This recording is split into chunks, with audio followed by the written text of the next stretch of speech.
"We shall go on to the end. We shall never stop fighting. We will never surrender."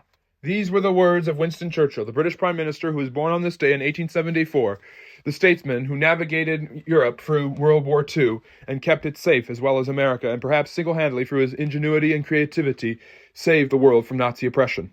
He started off simply, the son of a parliamentary member and American mother. He joined the army and became a war journalist, serving in the Boer War, as well as touring Afghanistan and much of the British Empire, where he developed chauvinistic and imperialistic ideas about British and white people. These events, which shaped Churchill into being an imperialist and perhaps a racist, are less known than his prime ministership. What's even less known than that is his personal life. He met and fell in love with Clementine Spencer in 1904 and married her 4 years later. Together, they had 5 children, one of whom died at a young age. However, they had a happy marriage, and Clementine was his biggest support and greatest ally, standing by him when many did not, during his times of political turbulence and struggle, being his greatest support and aid, and there would be much struggle for Churchill. After returning from the Empire and marrying Clementine, he rose in the ranks of Parliament before he became High Lord of the Admiralty right before World War I. This was a position that would distinguish Churchill not as a great leader, but as an absolute failure. For despite the successes of the British Navy in World War I at repelling the German U-boats and other things, Churchill's military campaigns and ideas were often failures, such as the Gallipoli campaign of 1915, in which Churchill sought to open a new front against the Ottoman Turks by invading Gallipoli in Turkey. This led to the death of many forces, especially Australians fighting for the British Empire. This disgraced Churchill, and his political career seemed to be in tatters. Yet he remained a high-ranking member of Parliament and continued to insist upon his opinion. His eerily accurate predictions and incisive foresight saw him look at the Russian front next. With the fall of Tsardom and the rise of the Bolsheviks, and with World War I ending, Churchill was the only British member of Parliament who insisted that the British keep an active military presence in Russia in order not to open up a new front, as was originally the intention, but to stop the Bolsheviks and to help the White Russians in the midst of their brutal civil war. This did not happen. Churchill was overwhelmingly outvoted, lost more of his prestige, and Russia fell to communism. And as the Soviet Union remained a suspect, Churchill remained one of its biggest critics, now and in the future. This would be extremely important for later foreign policy development. Churchill spent most of the 1920s in the political shadows, as the Labour Party grew in stature, as well as the Liberal Party, but he remained incisive as ever.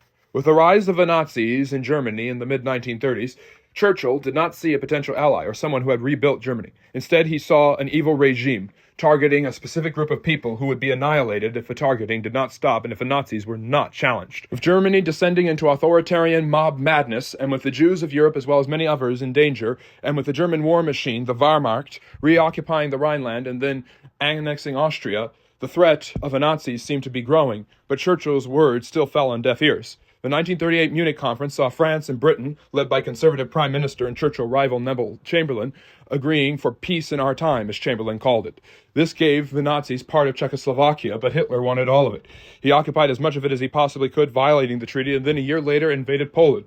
This was too far, even for the peace-mongering France and Britain, and this led to World War II on September 1st, 1939. Churchill had been right. Appeasement had not worked. But was it too late to stop the German war machine, which seemed absolutely undefeatable when it came to their blitzkrieg, as they rammed over Poland and then quickly knocked out the Netherlands, Belgium, and Denmark?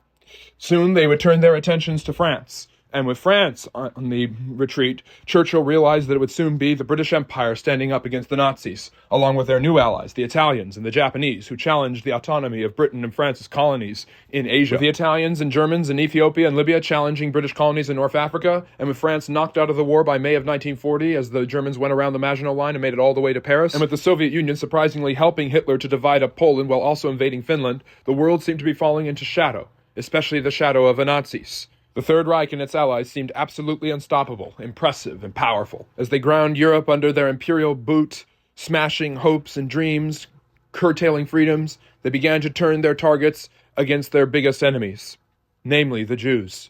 That systematic persecution was only in its infancy, yet Churchill had still seen it coming, and the German war machine continued to advance. And seemingly the only one who stood in their way was Great Britain with their new Prime Minister, Winston Churchill, the big cigar man. While Hitler offered favorable terms to Great Britain if they would surrender, and the conservatives put pressure on Churchill to give up, he remained assertive that Britain would remain in the war. He flashed the 2 fingers, V for victory, and got ready for the worst. In June 1940, with the world watching, Churchill gave one of the most impressive speeches in history, and perhaps the greatest one in all of Europe, saying that Britain would never surrender.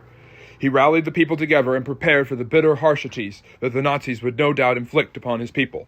And they came with the Battle of Britain, when the Luftwaffe began to bomb England, particularly London. The bombing and the devastation led to the loss of thousands of lives, the destruction of Britain's infrastructure, and seemingly the world coming to an end. Yet the British people remained resolute, along with their Prime Minister. Morale was strong, and the British refused to surrender. Instead, they promised revenge, and revenge they would eventually enact, such as the horrible atrocities at Dresden. Children fled to the countryside as their fathers prepared for war and their mothers prepared for rationing in order to help the war effort. All was headed by Churchill, who did his absolute best to inspire the British people to continue on with the fight. He even convinced their king, George VI, the new one, to not leave Buckingham Palace despite the bombing. And Britain withstood the bombing and eventually was able to repel it with the rise of the Royal Air Force. Churchill had inspired strength and patriotism among his people, yet he knew they could not do it alone. His newest hope was that the new world would come to the salvation of the old, so he got as close as he could with Franklin Roosevelt, and with the Atlantic Charter and Lend-Lease, Roosevelt acknowledged the dangers of the Nazis. Meanwhile, the Nazi success seemed to come to a halt, as proud beyond belief, Hitler decided that his best idea was to now turn on his ideological enemies, the communists, and invade the Soviet Union in Operation Barbarossa of 1941. This was initially extremely successful and seemed to be the end of Stalin's regime.